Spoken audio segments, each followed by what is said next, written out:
Hello po, good morning. Good morning po sa ating lahat. Ito po muli ang inyong kapatid, ang inyong kaibigan, ang inyong kasama, Sister Luz po. Magandang umaga po sa ating lahat. At ako po ay nagagalak at nagpapasalamat sa Panginoon dahil narito po muli tayo at ako po muli ay nakabalik. Alam niyo po, humihingi po ako ng paumanhin sa aking mga subscribers po na na ako po ay medyo nawala ng I think one month po dahil po sa po kasi ay nagkasakit at ito nga pong sakit na ito, karamdaman na ito ay ang dahilan po kung bakit ako ay nawala po pansamantala sa aking YouTube channel na po. Ito po ministry na ito na encouragement for one another. Gusto ko lang po ibahagi sa inyo ng kapiraso lang po ang kadahilanan. Alam niyo po, I think it was September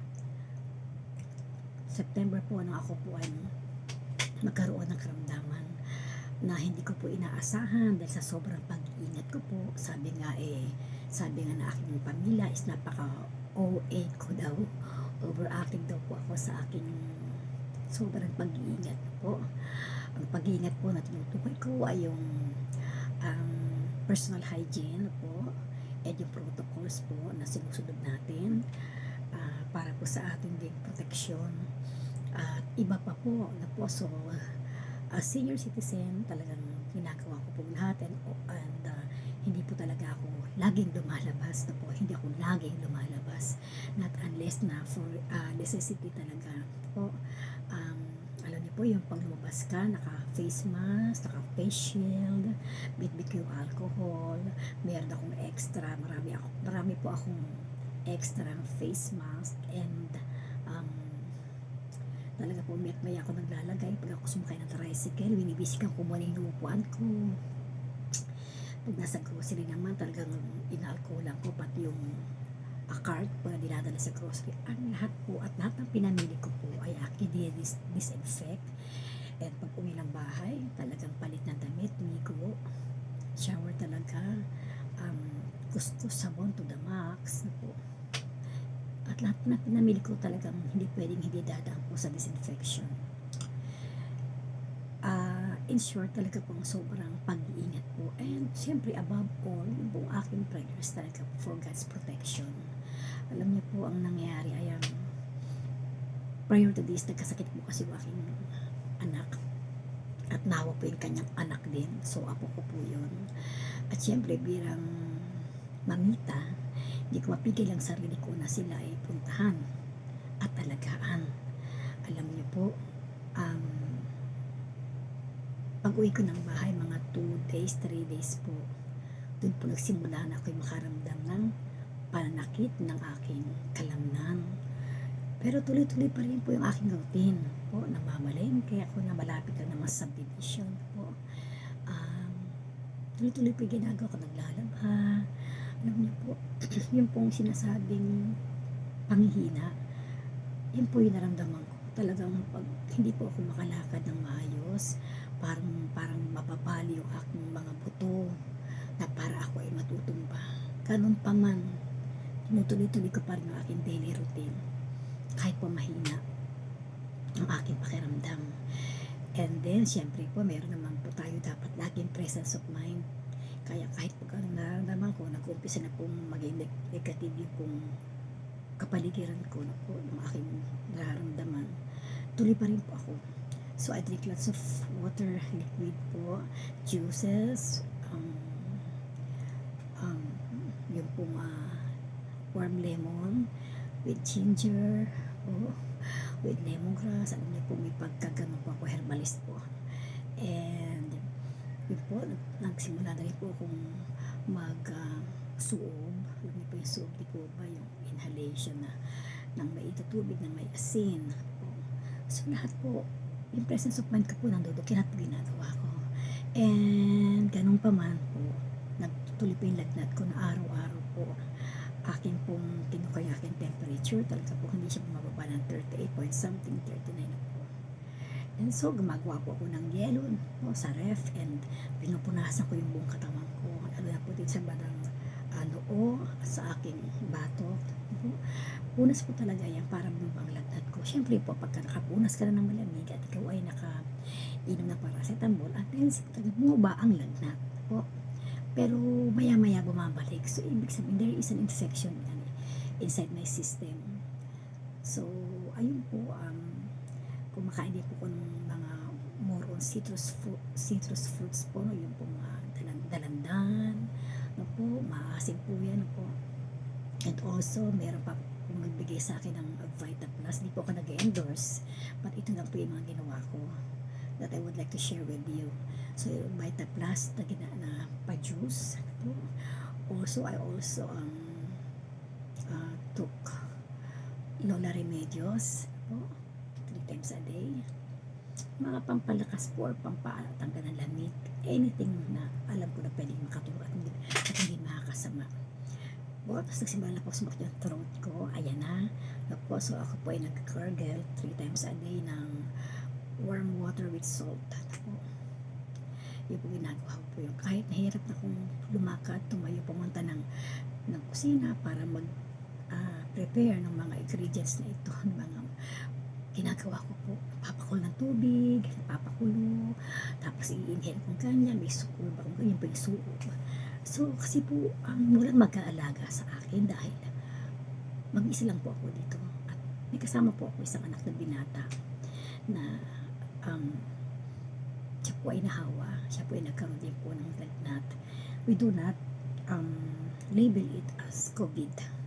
Never natin dapat isipin na kapag tayo nilagnat o nakasakit COVID na agad, yung naririnig po natin na once pumunta ka o nagpa-check up ka, agad COVID. May sipong ka, agad COVID. May sore throat ka, ubo, COVID. Minsan kaya po ang mga tao natututo magsinungaling dahil po natatakot po sila doon sa COVID na yan. Dahil ibig sa makakauwi pa sila ng bahay ay hindi na po sila nakakauwi. Actually, yung pinaririnig ko, tababasa po. Pero in my case, I never think na talagang ito ay COVID. At ang worst pa po, nawalan po ako ng panlasa, nawalan po ako ng pang-amoy. Ito po yung talagang nagkaroon po ko ng worry dito na po. Actually worry but parang puzzle po ako. Sabi ko, ang mga kinakain ko matabang. So, pag matabang ang iyong panlasa, papunta na po ito dun sa wala kang ganang kumain. Kaya nga po, pumaksak din po ang aking timbang. And, yung pinakamasakit po yung wala po akong maamoy. Alam niyo po yun. Lahat na po ng mga perfumes ko na nandyan, lalo na mga perfumes ko na hindi ko na ginagamit at sobrang tapang ng amoy galing sa ibang bansa po. Inamoy ko po ito pero wala po akong pang-amoy. Even alcohol, kasi di po ba iba-iba po ang brand ng alcohol. Merong rubbing alcohol, merong ethyl, merong casino, kung ano. Pero lahat po yung alcohol. Pero may mga iba-ibang scent din po. May matapang, may alcohol na amoy menthol. Alam niyo po, lahat sila ay amoy tubig. Wala pong lasa, walang amoy. So, ganun po ang nangyari. Tapos wala po akong ganang kumain, hindi ako makatayo. So, I kept myself isolated. Nasa kwarto lang ako. And sa kabilang kwarto, yung anak ko naman na ganun din. May natin po siya. Kumbaga, kanya-kanya na kami. At hindi naman namin pwedeng tawagan, puntahin ng ibang anak ko o kaibigan o sino man. Dahil alam na po natin na iwas hawa. Kahit po ano pa itong sakit na ito, basta may lagnat tayo, talagang iwas hawa po. And yun po nakatataka rin ay kahit po ako may lagnat, wala po akong ubo, I don't have cough, I don't have sipon, wala po. Sinasabi nila asymptomatic, hindi ko rin kasi maintindihan eh. Paano mong sasabihin na positive ka kung wala akong asymptomatic, samantalang ang resulta o ang ano ba tawag to? Yung pong result ng examination ng katawan mo ay dapat nabe-base doon sa ano ang symptoms at nararamdaman mo para masabi mo na ito yung sakit mo. Kapag sumasaktan to sa sore throat yan, tonsillitis kasi may dahilan po. Kapag umuubo ka, sabihin, naku, may plema ka, ganyan. Kaya nauubo ka, o mahinang lungs mo. May basis po. Pero parang nagkaroon ng positive ang asymptomatic. So I don't understand. Kahit ano explanation nila, mahirap pong paniwalaan in my own opinion po. Kaya never ako nag-isip. Tuloy-tuloy pa rin po yung aming gawain sa pong virtual namin po, yung aming gawain sa ganito po, nagkakaroon po kami ng fellowship at nagkakaroon po kami ng Bible study online. Is it by Zoom or by video call po. Tuloy-tuloy po, pero napapasin nga po nila yung aking itsura. Ako po yung nakamas, ako yung nakahiga. Ako po inaabot ang antok. Nasisimulan ko po, pero ako po ay nakakatulog. At hindi na po nila ako nakikita doon sa screen. So, understandable naman po sa kanila na nangyari, and they kept on praying for me. Kaya salamat po sa lahat ng pray sa akin. Marami po salamat dahil alam ko po, isa po ay nakatulong na mabilis po akong gumaling dahil po sa wisdom na ibigay ng Lord sa akin na aking ginagawa. And by His grace, talaga pong yung wisdom po ay kahit hirap-hirap po kong kumilos ay nagagawa ko. Alam niyo po, so many times I cried. Iiyak po ako sa Panginoon. Ang sabi ko, Lord, bakit po nararanasan ko to? I never question God, why binigay mo to sa akin o ba't pinaranas mo? Ang ibig ko sabihin, bakit naranasan ko to? May karugtong po yun. Lord, please tell me, have I sinned against you? Meron ba akong nasabi, nagawa, naisip na hindi po nakalugod sa'yo? Na nakasakit po ba ako ng damdamin ng ibang tao? If this is your will to discipline me, then be it so. Alam niyo po, talaga pong nakakatulog po ako habang ako ay nagpipraise kay Lord. Habang ako ay umaawit, nakakatulugan ko po yun. Hawak ko yung gitara, na I'm singing. Madalas po ako makipag-usap sa Panginoon dahil wala naman po kung pwedeng kausapin sa aming bahay dahil kami nga lang po, wala po kami ibang mga kasama. So ganun po,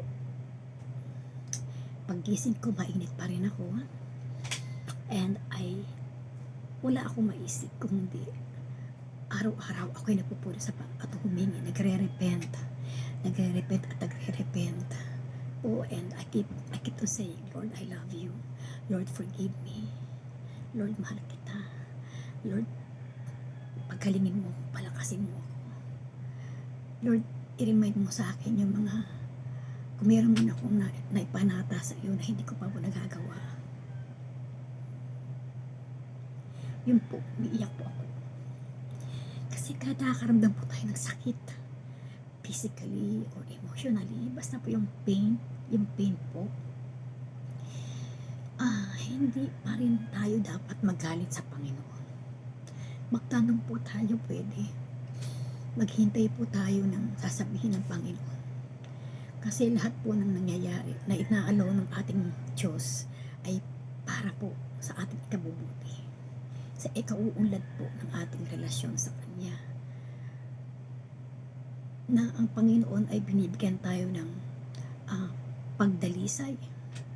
Alam niyo po, nag-throwback po sa akin may mga simpleng bagay na parang hindi ko na naiisip. Bilang nanay, may mga tapo ko sa anak ko. Kung minsan po, pero hindi naman po natapos na po. At the end of the day po, na-realize ko din na ang nanay ay umuunawa. Ang nanay, papasensya. I-release ko yung emotion na yun sa pag-iyak. At syempre sa mga pananalita na sinasabi ko din sa kanila to release. Pero napakadali ko pong mag-forgive. And madali din naman ako mag-apologize. But these are not reasons enough para i-justify ko yung ganun. Dahil si Lord na nga nakakaalam. So, all we have to do is to repent. Lord, forgive me. Change my heart. Change my attitude. Change everything in me. Restore my health. And bukod pa doon po, natuto rin po akong bigyan ako ni Lord ng wisdom na I should keep myself healthy. Marami po akong ministries sa Panginoon po, at halos everyday at buong araw po, tambak po yun.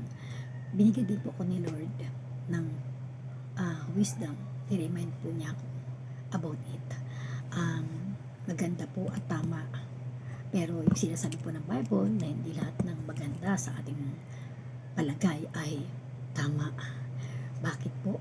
Dahil I forgot to take care of myself. Yung pong puyat. At my age, I am turning 62 years old in 2 months. Alam niyo po, hindi ko inaalagaan yung sarili ko. I mean yung health ko po. Alam niyo po, ang tulog ko, minsan 1 hour lang, 2 hours lang. Tapos wala rin po itong bawi ng tulog sa maghapon. Madalas ko i-share sa aking mga kapatiran, kaibigan na nakakatulog lang ako, na hawak ko ang ballpen at paper, and yun po yung mga times na gumagawa ko ng mga lessons po para sa pag-share namin, sa mga tinuturuan ko po sa Bible study. Sup-sup po yung aking ulo sa Bible mismo na nakatulog talaga, nakatulog po. Yan, kakalapitin ako ng aking anak, sabi niya, matulog ka na. Yung pagdilat ko, magkakape pa ako, ayokong matulog. No? Siyempre, nasa isip natin, kay Lord naman to, pero hindi po pala ganun. Because God is God of order.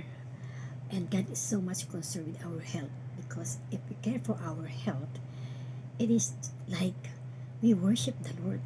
Because our body is our heart, our physical body also is used by the Lord in order to do our ministry, our activity, para makapagpatuloy tayo. Paano tayo hahayo? Paano tayo mag-mission? Paano tayo makakapagturo? Kung masakit ang throat mo, kung ubo ka ng ubo, kung masakit ang kalamnan mo, paano ka mag-disciple, evangelize sa labas. So lahat po ito ay kasama. So isang para po akong binuhusan ng malamig na tubig na bigla kong I was reminded na I should take care of myself, I should love myself. Iba naman po kasi yung ibang love sa iba at kay Lord, pero we should also keep ourselves healthy. Hindi po kasi ako kumakain ng vegetable. Sorry po pero revelation po yan. Pero unti-unti ko po ngayong ginagawa po. At hindi rin po ako nagpapaaraw, ayaw umitim, hindi naman po sa ganun, kung parang tinatamad po akong lumabas. Pero po nung mangyari sa akin itong sakit na ito, at ako po ay makarecover, every 7:30, 8 o'clock lumalabas po ako, at ako po ay nagpapaaraw na po at nag-exercise. Kahit po wala bang Zumba sa ngayon, ako po ay nag-exercise. Yung po exercise po na fit lang po sa aking edad po. Marami pong binigay ang Lord sa akin, at kumain po ng prutas. Kahit po may prutas kami dyan sa rep, sa table, hindi po ako maprutas. Pinipili ko lang po, gusto ko lang po grapes and pongkan. Yun po. Pero hindi po ako maprutas na tao. Moody po ako pagkakain ko ng fruits. At mapili din po ako sa gulay. So lahat po ito na-remind po ako. Po, connected po ito sa ating spiritual health. Ito po, kasi hindi naman tayo makakagalaw at makakapag-minister or makakaganap ng gawain kung tayo ay lalambot-lambot at tayo ay may sakit. So, yung pong nakasakit ko nito, this is a wake-up call for me in terms of my health po. And nung may sakit ako, naging matampuhin ako. Alam ko naman na bawal akong dalawin na aking mga ibang anak at mga apo. Ito, miss ko po sila. So tinira ako, inatake ako dito ng kaaway ng emotion ko. Alam niyo po yung ganon, umiiyak ka kasi namimiss mo sila. Tapos makikita mo sa cellphone mo, walang text, walang message. Then later ko na na-realize na paano naman sila magte-text at may message, wala naman akong pinapaalam sa kanila na may sakit ako. Kasi Kasi bakit? Ayoko mag-alala sila. May mga ganon po. So,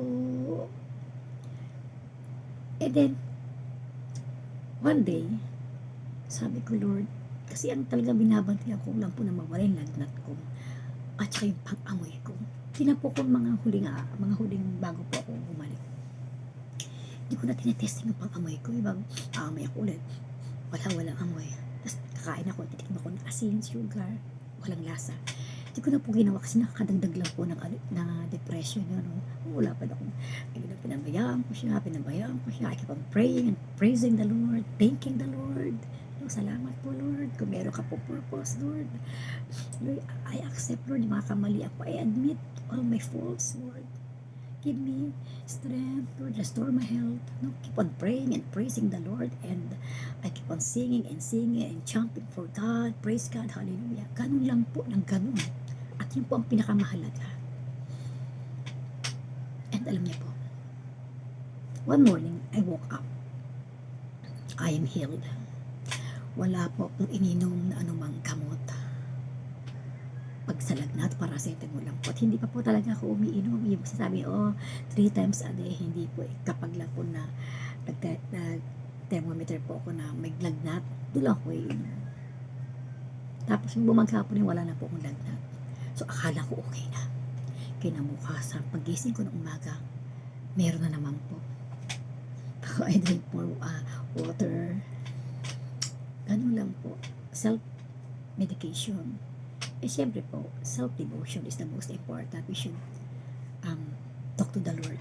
Because our God, Jesus Christ, is our greatest physician, healer. Our ultimate healer. Siya po yung doktor natin. Hindi po masama ang magpatingin sa doktor, magpa-check up, po. Kahit po walang COVID na po, hindi naman po masama yun. Pero, pagpipray po natin, bago tayo lumabas, bago tayo magpa-doktor, bago tayo minamagamot, ito po ay binigyan din naman ng ating Panginoon ng authority dito po sa atin, sa mundo, upang sila po ang humawak sa mga may sakit. Mahalaga din po na tayo ay nagpapa-advise sa Panginoon. At kapag tayo po ay nagpa-check up, nagpa-doktor, may gamot or injectionan, lahat po yan bago maganap yan. Let us ask wisdom from God. Lord, dapat na itong gawin. Lord, iinimin ko ba ito? Kasi sasagutan mo ng Panginoon eh. Kahit gusto mo na inimin yan, kapag hindi gusto ni Lord yan, matatapon yan. Mawawala yan. Ako po, ito po ay karanasan ko. At doon po napapatunayan ang Diyos ay buhay at inaalagaan tayo. Alam niyo po yun? Amen. So, nung po nagising po ako isang umaga na ako nalagnat, tuwa po ako. Talagang ako po ay nirefresh ko yung sarili ko, naligo, nag-ayos, lumabas, nagpa-araw, at nag-praise God, praise the Lord. Po talagang inalita ko ito sa lahat ng mga kaibigan ko, kapatiran ko. And binus ko na po yung aking immune. Giinom na po ako regularly ng vitamin C with zinc. I drink lots of water, liquids, juices na po. Ano pa ba? Basta po lahat po ng alam ko makakadagdag ng kalakasan sa akin. At regular na po yung pagpapaaraw ko sa labas na hindi ko po ginagawa ng ilang dekada na. Opo, totoo po yun. And ngayon po, tinatry ko na po, sabi ko, subukan ko kaya amoy ng alcohol. Pinuksan ko po.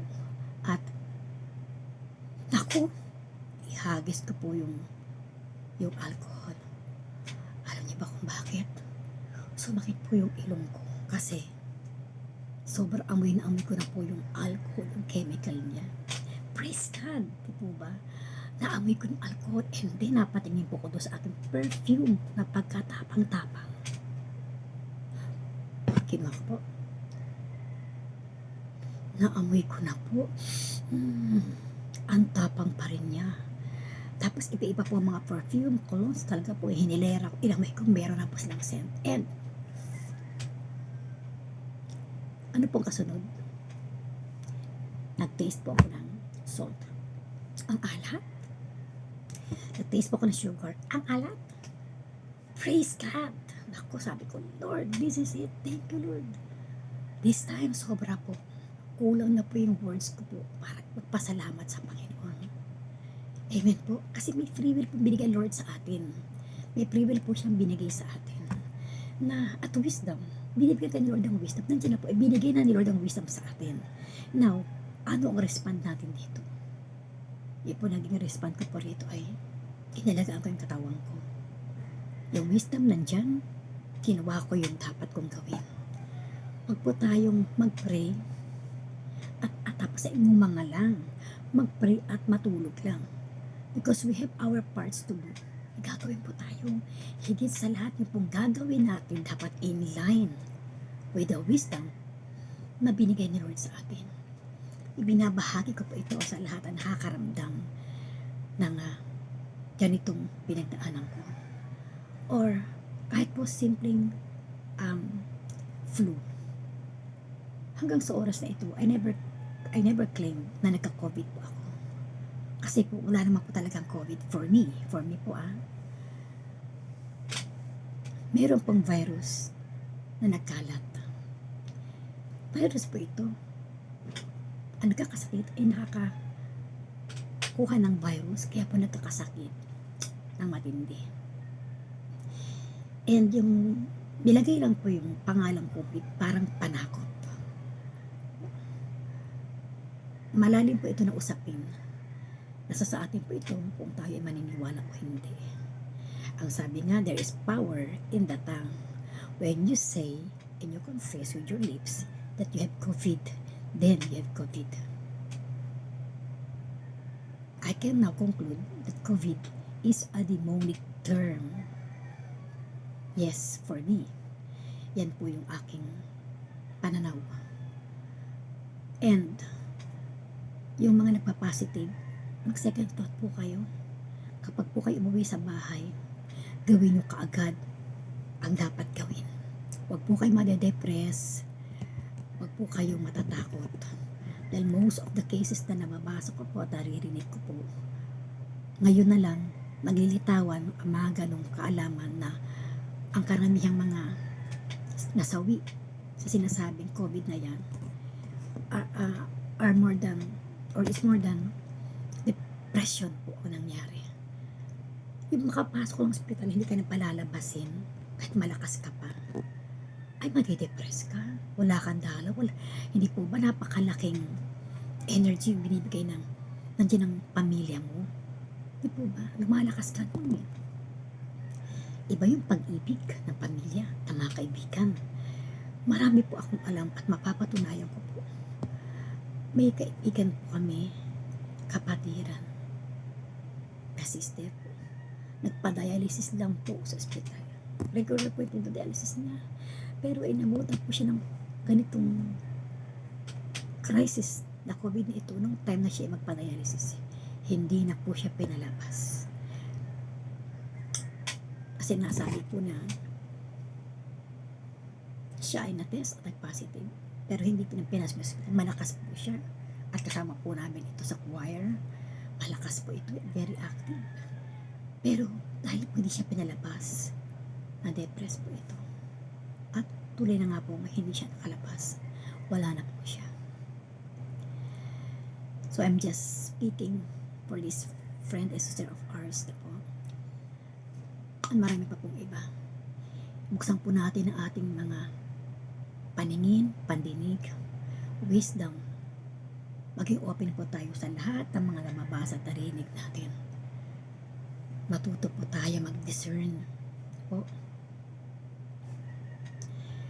Dahil meron po tayong kalaban. Meron po tayong prince of lies na nagkalat. The Antichrist.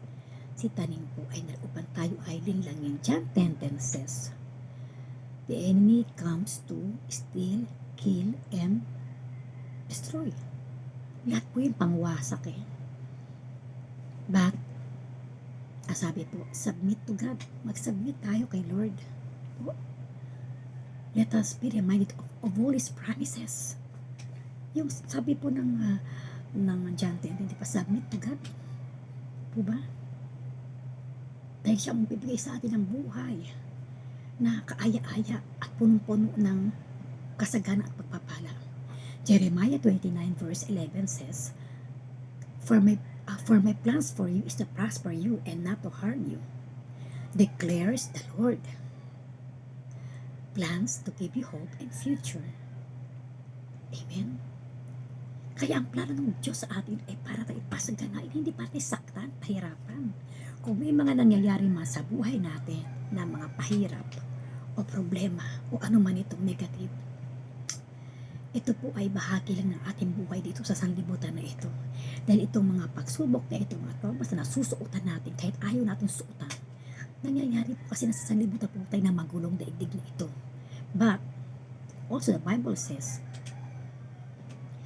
in this world, you will encounter and experience troubles and tribulations. But Jesus said, be of good cheer because Jesus had overcome this world. Napagtagumpayan na po ng Panginoon. Eh ano pa ang ating problemahin? Okay, ng problema ka, nalungkot ka, umiyak ka. Minutes. Isang oras. Tama na. Mag-pray ka na. Bigay mo lahat kay Lord. Let it go. Let it go. Let it go. Sabi nga po. Kaya alam nyo, ganun tayo sinasanay ng Panginoon. Para tayong, wag po kayo magpapabaksin. Advice ko lang po. Para po sa akin. Ako po hindi. Magpabaksin po tayo. Actually, meron na po tayong vaccine eh. The moment that we accepted Jesus as our Lord and Savior, at tayo po ay na-fill ng kanyang Holy Spirit, at tayo lumakad sa kanyang daan at aral at salita, at ikaw tayo ng relasyon sa kanya, may vaccine na po tayo. Alam niyo yung vaccine na yun, pinamamanhid tayo. Manhid na po din ako. May vaccine na rin po ako. Pinaksinan tayo ng pag-ibig ng Panginoon. Nasalin na rin po tayo ng dugo ni Kristo. Because the life that we live now is the life of Jesus that has given to us. Yung lumang pagkatao, wala na. 2 Corinthians 5:17 says, old self or all things have passed, have gone, and we are now a new creature. We are all new. Bago, brand new na po tayo. Kaya po, we are all vaccinated by God's love, by God's blood, by God's blessings, mercy, grace. Yun po yung sinaksak sa atin. Kaya meron din tayong pampamanhid. Manhid na tayo sa mga problema. Manhid na tayo sa takot, sa worries. Kung meron man, konting, ano lang to eh, konting kembot lang. Isang kembot lang eh, wala na yung mga yan.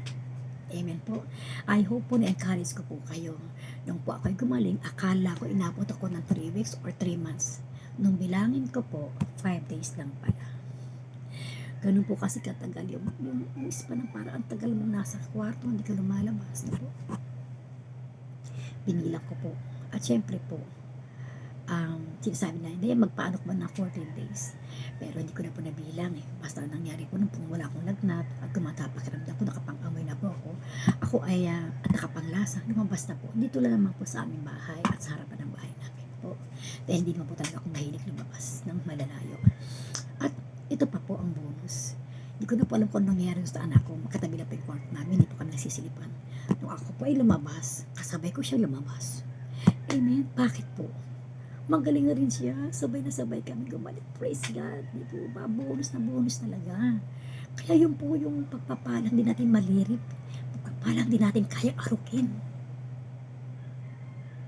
Kaya po, lagi po tayo magtiwala sa Panginoon. Mag-pray po tayo. Magpuri tayo sa Kanya.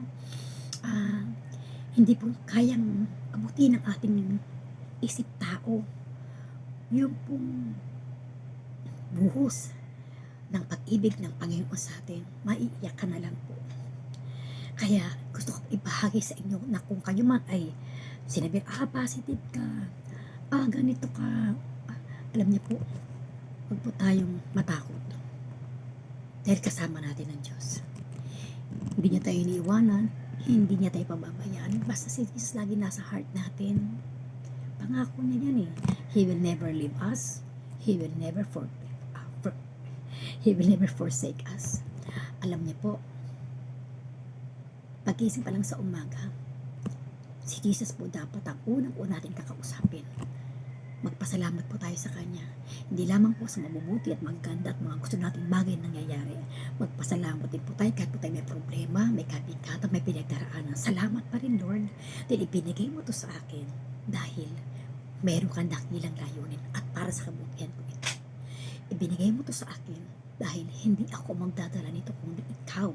Ibinigay mo to sa akin para i-offer ko sa iyong paanan, ibaba ko sa iyong paanan, at ikaw ang magdala nito. What God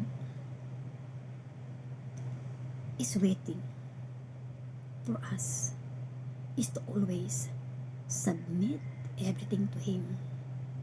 Ibigay po natin sa Panginoon para tayo ay magkaroon ng kagaangan. At sinabi po na yan, lahat kayo na nabibigatan ay lumapit sa akin. Ang sino mang humingi ay aking bibigyan. Ang sino mang maghanap ay makakakita, makakatagpo, makakasumpong. At ang sino mang kumakatok ay pagbubuksan. Ito po ay pag-asa. Ito po ay blessing. Ito po ay biyaya mula sa Panginoon. Kaya mga kapatid, mga kaibigan, salamat po sa inyong pakikinig. At ito po ay aking sariling karanasan na naganap ngayong panahon ng krisis na to. Huwag po tayong matakot. Sa lahat po ng nasa paligid natin po ito uncertainties, walang kasiguraduhan. Isa lang po ang certain sa ating buhay, si Jesus. Siya ang noon, ngayon, magpakailanman. Amen po. Kaya po, pag-ingatan po natin ating mga katawang pisikal, ang ating isip, ang ating pananalita, ang ating puso. Wala pong perfect, pero we have a perfect God na natuturo sa atin. We are changed from glory to glory. Unti-unti lang po. Maaabot din po natin kung ano ang gusto ng Panginoon para sa buhay natin. Thy will be done. Magandang umaga po. At muli, I pray na muli po tayo makita-kita sa susunod at may pagpatuloy po natin ang ating pong pampalakasan to encourage one another by the words of promises na mula po sa ating Panginoong Hesukristo. Maraming salamat po. Pagpalain kayo ng Panginoon. At bago po tayo maghiwalay, let me pray for you, for all of us. Panginoon, salamat po sa umaga na ito. Salamat, Panginoon, sa lahat po ng mga salita mo ibinahagi sa amin ngayong umaga. Salamat, Panginoon, sa kalakasan, sa pag-asa. Salamat, Panginoon, sa kagalingan, Panginoon, sa lahat ng ginagawa mo sa buhay namin. I pray, O God, sa lahat po ng nakinig, Panginoon, at nagbigay ng kanilang panahon. Lord, sa oras na ito, I pray for them, Lord, na sila manuhipuin mo, Panginoon. Katagpuin mo kanilang mga pangailangan. Katagpuin mo kanilang mga hinaing. Mangusap ka sa kanila, Panginoon. Sa lahat ng may mga sakit, Ikaw, Jesus, ang humipo at palakasin mo sila. Restore their health, their physical health, Panginoon. Comfort the pain, Panginoon. Itayo mo sila muli because you are our healer. At ganun din, Panginoon, sa mga nangangailangan, Lord, ang financial, anuman po ang mga pangailangan nila sa buhay, Lord. Lord, Ikaw po ang aming great provider. You are our Jehovah Jireh, our God that provides everything we need. Hallelujah. Kaya, Panginoon, sa ito pinagkakatiwala ang aming mga pangailangan sa aming buhay na ito. Panginoon, may your protection be upon us. Provision, protection, Lord. At Lord, bagamat ganito po ang sitwasyon namin, Lord, alam namin na unti-unti mong binubuksan ang aming mga isipan at ibinababang po, Panginoon, ang hiwaga na may kaalaman, Panginoon, sa bawat isa, na kami po ay mag-focus sa iyo, Panginoon. Huwag kami matakot sa banta ng COVID ito. Huwag kami matakot sa pananakot ng mga grupo o mga nilalang na ito nang hangarin ay sirain ang sangkatauhan, wasakin ang pag-asa ng mga tao. Lord, ikaw pa nagsabi sa iyong mga salita na kung iyong mga nilikha ay matututong magpakumbaba at tumalikod sa mga kasalanan at aminin na kami ay walang kayang gawin kung wala ka sa buhay namin. Panginoon, ikaw ang nagsabi that you will heal our land. Kaya Panginoon, tulungan mo kami, Panginoon, at mag-send ka ng maraming missionaries, mag-send ka ng maraming mga servants mo, Lord, sa iba't ibang dako ng mundo na ito upang sila man po ay mabahaginan ng salita mo, Panginoon, ng pag-asa at matanggap ka nila sa kanilang buhay, sa kanilang puso bilang kanilang Panginoon at tagapagligtas. Lord, wala pong mahirap sa iyong gawin at wala pong imposible sa iyo. Palakasin po ang lahat ng nangihina. Panginoon, pagalingin mo ang mga may sakit, ang mga bata, ang matatanda. Lord, ang mga walang pera, Panginoon, ang walang panggastos, Lord, provide everything they need, Lord. Higit sa lahat, ang iyong pag-ibig ay maranasan namin, ang iyong unconditional love. Maraming salamat po sa oras na ito, Lord. Salamat po. Ako po ay nagpapakumbat, papasalamat ng iyong lingkod. Panginoon, ay patuloy mong ginagamit at gagamitin pa, Panginoon. Maraming salamat po upang ako po ang maging instrumento, Panginoon, para po sa mga nilalang at mga tao na nangangailangan po ng pag-asa. Ako man po ay nabibless, ako man po ay na-encourage. Maraming salamat. Purihin ka, Panginoon, dakilan niyang pangalan. Hallelujah. Ito pong aming samot dalangin sa tanging pangalan mo lamang, Jesus, na aming Panginoong Diyos kapagligtas. Amen and amen. Maraming salamat po and magkita-kita po tayo muli sa susunod. God bless everyone.